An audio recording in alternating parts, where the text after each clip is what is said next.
Once upon a time, nestled deep in the heart of mountains that touched the clouds, was a small village. It was a place of vibrant green trees and waterfalls that shimmered like silver ribbons. In this village lived a young boy named Liam. You couldn't miss him. He had a smile that could outshine the sun, eyes filled with endless curiosity, and a heart so brave it seemed to have no room for fear. Just a short walk from the village, though no one ever dared to go, lay the Lost Valley. It was a mysterious place, always shrouded in a thick swirling mist, from which a strange, otherworldly light would sometimes glow. The village elders spoke of it in hushed, fearful tones. They told tales of a fearsome dragon that made its home there. A dragon whose roar was powerful enough to make the very ground tremble, and whose fiery breath could turn solid rock into molten lava. Never go near the Lost Valley, they would warn the children, their faces grim. The dragon will burn everything in its path, every evening, like clockwork. The villagers would see plumes of smoke rising from the valley, painting the sunset sky with shades of grey and orange. This only confirmed their fears. But Liam, he was different.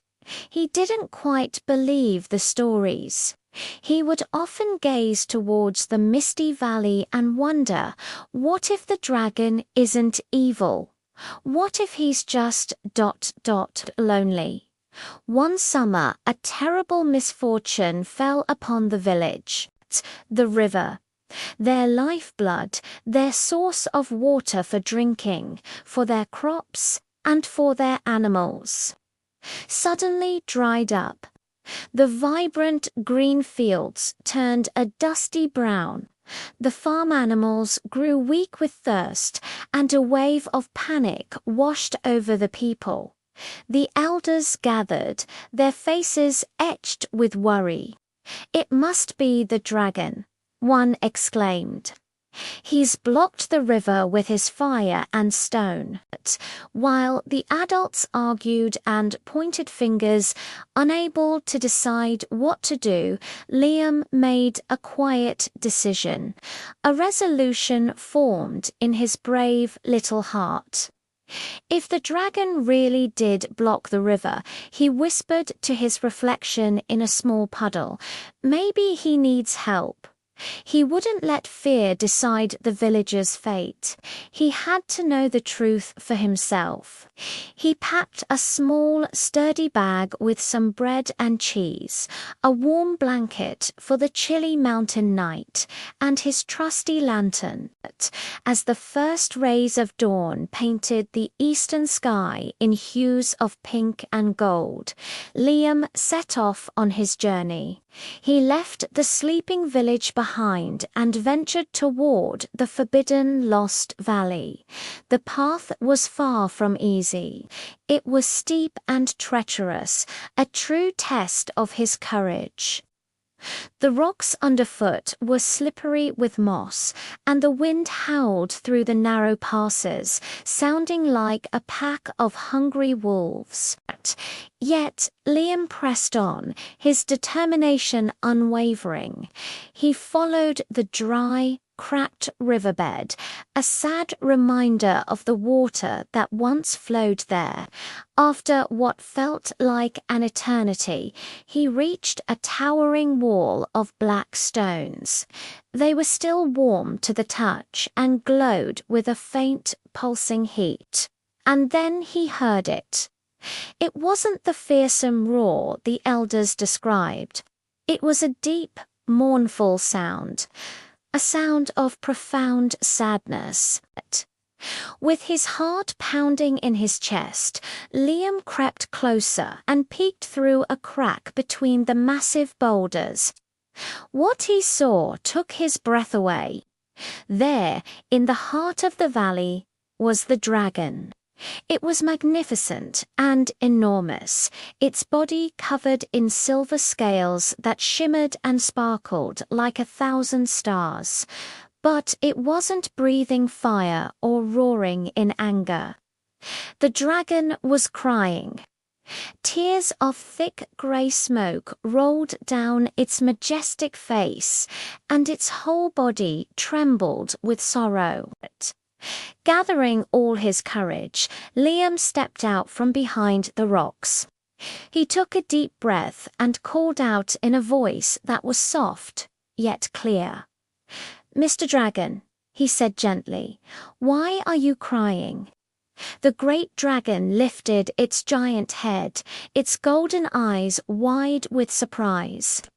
It had been so long since anyone had spoken to it with kindness. I didn't mean to hurt anyone," the dragon rumbled, its voice thick with grief.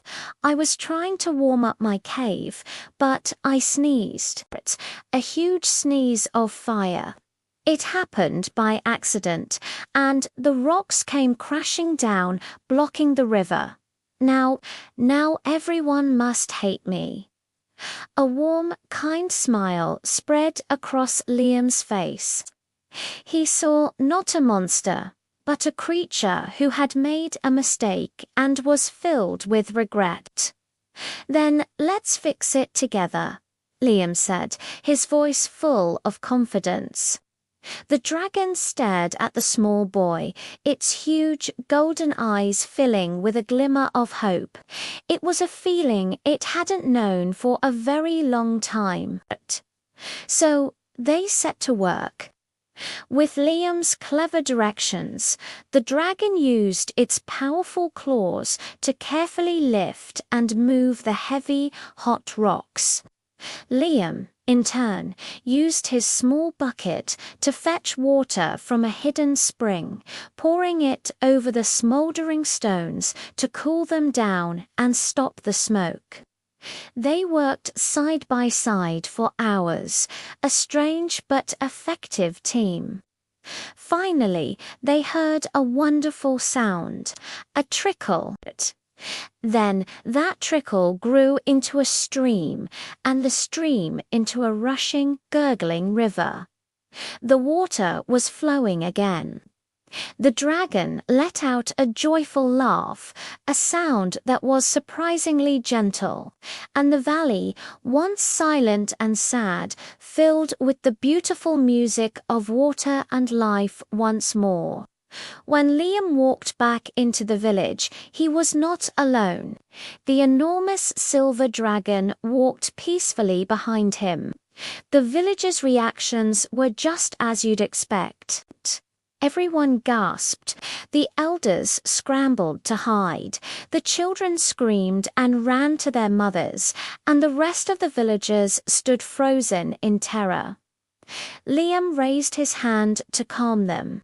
"Don't be afraid," he shouted, his voice ringing with pride. "The dragon isn't a monster. He's my friend. He helped me bring back our river." To everyone's astonishment, the great dragon bowed its magnificent head. "I am sorry for scaring you," it said in its deep, rumbling voice. "I made a mistake. I just ... I just wanted to belong." A hush fell over the village. The people looked from Liam to the dragon and back again.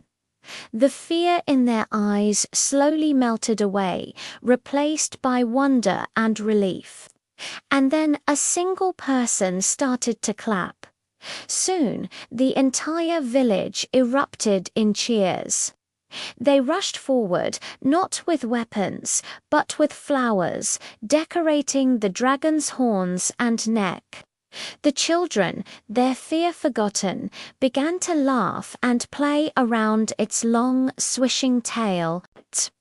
From that day forward, the dragon was no longer a monster to be feared, but a guardian to be loved.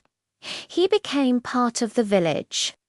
During festivals, he would fly high into the night sky and breathe gentle puffs of fire, creating beautiful glowing patterns that looked like thousands of floating lanterns, a spectacular show for all to see. And Liam, he became the hero of the mountain village. Not because he had fought and defeated a fearsome beast, but because he had the courage to understand one and the kindness to befriend one. Years later, when the village elders told stories around the crackling fire, the tale of the fearsome dragon was gone. Instead, parents would pull their children close and say, "Remember the story of Liam, the boy who showed us how to turn fear into friendship." And the children would look up at the night sky, where the dragon's soft fire still danced among the stars. And they would whisper, "Thank you, Liam." The story teaches us that true bravery isn't about fighting monsters. It's about having the courage to understand them, the compassion to forgive them, and the heart to help them find their way. Thank you so much for watching and listening to our story today. If you enjoyed it, please give us a thumbs up. And don't forget to subscribe to our channel for more tales of courage and friendship. We'll see you next time.